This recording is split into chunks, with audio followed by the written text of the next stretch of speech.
Brosis, salam sejahtera buat semua. Kalau kita bicara pasukan elit paling ditakuti di masa lalu, pasti nama Janissary dari Kesultanan Ottoman bakal muncul kan? Mereka adalah pasukan khusus yang bantu Sultan Mehmed II sukses menembus tembok Konstantinopel yang katanya tidak bisa ditembus pada tahun 1453. Tapi di balik kehebatan mereka, cara rekrutmen dan latihannya sangat unik, bahkan terkesan aneh buat masa itu. Pasti banyak yang penasaran gimana cara merekrutnya yang unik, apa aja latihan mereka yang bikin mereka jadi sangat kuat, dan bagaimana mereka bisa bantu Sultan Mehmed II menaklukkan Konstantinopel. Yuk kita bahas jelas, gaul tapi tetap sopan, berdasarkan sumber sejarah resmi ya.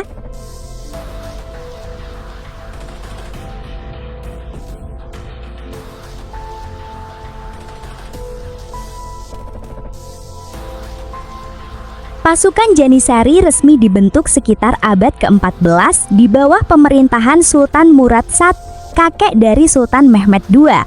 Saat itu, Kesultanan Ottoman sedang berkembang pesat dan butuh pasukan yang lebih profesional serta setia secara mutlak kepada Sultan.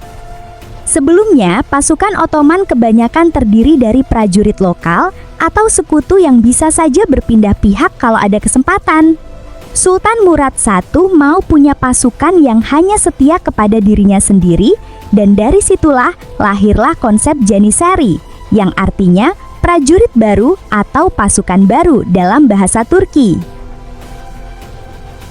Yang paling unik dari Janissary adalah cara merekrutnya yang disebut Devshirme, sistem pengambilan anak-anak dari keluarga Kristen di wilayah yang dikuasai Ottoman. Ini jadi salah satu bagian yang sering dianggap aneh. Mereka mencari anak laki-laki berusia antara 8 sampai 18 tahun yang sehat dan cerdas dari keluarga Kristen di Balkan atau kawasan sekitarnya. Jumlahnya bisa ratusan, bahkan ribuan setiap tahunnya. Anak-anak yang terpilih akan diambil dari keluarga mereka dan dibawa ke Istanbul untuk diasuh dan dilatih. Meskipun terdengar keras, banyak keluarga malah merasa bangga kalau anak mereka terpilih karena dianggap punya masa depan yang cerah. Setelah tiba, anak-anak ini akan dimasukkan ke dalam sistem pendidikan khusus. Mereka diajarkan agama Islam, bahasa Turki, seni bela diri, ilmu perang, dan juga nilai-nilai kesetiaan kepada Sultan. Mereka tidak diperbolehkan kembali ke keluarga aslinya dan harus menganggap Sultan sebagai ayah mereka. Banyak sejarawan bilang bahwa sistem ini bukan hanya untuk mendapatkan prajurit, tapi juga sebagai cara untuk mengintegrasikan wilayah baru ke dalam Kesultanan Ottoman dan mencegah konflik agama. Setelah melalui proses rekrutmen, Janissary menjalani latihan yang sangat ketat hingga jadi prajurit yang tangguh. Mereka dilatih setiap hari dengan berbagai jenis latihan, mulai dari berlari jauh, memanjat tembok, hingga berlatih menggunakan berbagai senjata seperti pedang, tombak, busur panah, dan bahkan meriam yang mulai populer di masa itu. Aturan untuk Janissary sangat ketat. Mereka tidak diperbolehkan menikah, memiliki tanah, atau melakukan bisnis selain menjadi prajurit. Mereka harus tinggal di kasarma dan selalu siap bertempur kapan saja. Janissary punya beberapa keunggulan yang bikin mereka ditakuti dunia. Penggunaan meriam yang canggih. Mereka adalah salah satu pasukan pertama di dunia yang menggunakan meriam sebagai senjata utama dalam pertempuran.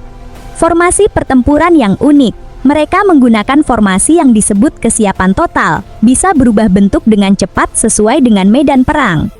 Kesetiaan yang mutlak. Mereka siap berkorban nyawa untuk melindungi Sultan dan memenangkan perang. Pada tahun 1453, Sultan Mehmed II memutuskan untuk menaklukkan Konstantinopel, ibu kota Kekaisaran Bizantium, yang sudah berdiri selama lebih dari 1000 tahun dan punya tembok pertahanan yang sangat kuat. Janissary jadi pasukan utama dalam serangan ini. Beberapa peran penting Janissary dalam penaklukan itu: Janissary menjadi pasukan depan yang menyerang tembok kota setiap hari. Mereka menggunakan tangga panjat, ram, dan meriam besar untuk menghancurkan bagian tembok. Pada malam hari yang penting, Sultan Mehmed II memerintahkan Janisari untuk melakukan serangan mendadak melalui sebuah gerbang kecil yang terlupakan. Mereka berhasil masuk ke dalam kota dan membuka jalan bagi pasukan Ottoman lainnya. Setelah kota berhasil ditaklukkan, Janisari bertugas menjaga ketertiban dan melindungi rakyat sipil dari kekerasan yang tidak perlu. Ini menunjukkan bahwa mereka bukan hanya prajurit ganas, tapi juga punya rasa tanggung jawab. Penaklukan Konstantinopel menjadi titik balik sejarah dunia. Kekaisaran Bizantium berakhir dan Kesultanan Ottoman jadi kekuatan besar yang menguasai kawasan Timur Tengah hingga Eropa. Setelah penaklukan Konstantinopel, Janisari menjadi pasukan paling terkenal di dunia dan membantu Kesultanan Ottoman menguasai wilayah yang lebih luas. Mereka juga mendapatkan banyak hak dan kehormatan dari sultan, bahkan bisa ikut mengambil keputusan politik. Tapi seiring waktu, sistem Janisari mulai mengalami kemunduran. Aturan yang tadinya ketat mulai dilonggarkan. Mereka diperbolehkan menikah dan memiliki tanah, yang membuat mereka kurang fokus pada tugas sebagai prajurit. Mereka mulai memiliki pengaruh politik yang terlalu besar dan sering mengganggu pemerintahan sultan jika keputusan tidak sesuai dengan keinginan mereka. Saat teknologi militer berkembang dengan cepat di abad ke-18 dan ke-19, Janisari enggan berubah dan masih menggunakan cara bertempur lama yang membuat mereka kalah oleh pasukan Eropa yang lebih modern. Akhirnya pada tahun 1826, Sultan Mahmud II melakukan pembubaran pasukan Janisari yang dikenal sebagai peristiwa Auspicious Incident, dan dari situlah era kejayaan Janisari berakhir. Meskipun sudah tidak ada lagi, legenda Janisari tetap hidup dan memberikan pelajaran berharga. Keberhasilan Janisari berasal dari disiplin yang ketat dan kesetiaan yang mutlak. Ini mengajarkan kita bahwa untuk mencapai tujuan besar, kita perlu memiliki dedikasi yang tinggi. Kemunduran Janisari menunjukkan bahwa kita harus selalu siap berubah dan mengikuti perkembangan zaman. Jika kita enggan berinovasi, kita akan tertinggal dan kalah.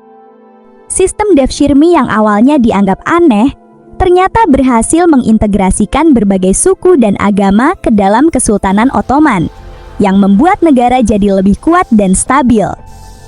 Ketika Janisari memiliki kekuasaan yang terlalu besar, mereka malah menjadi beban bagi negara. Ini mengajarkan kita bahwa kekuasaan harus selalu disertai dengan tanggung jawab. Jadi kesimpulan ya, Janisari adalah pasukan elit Ottoman yang punya peran besar dalam sejarah dunia.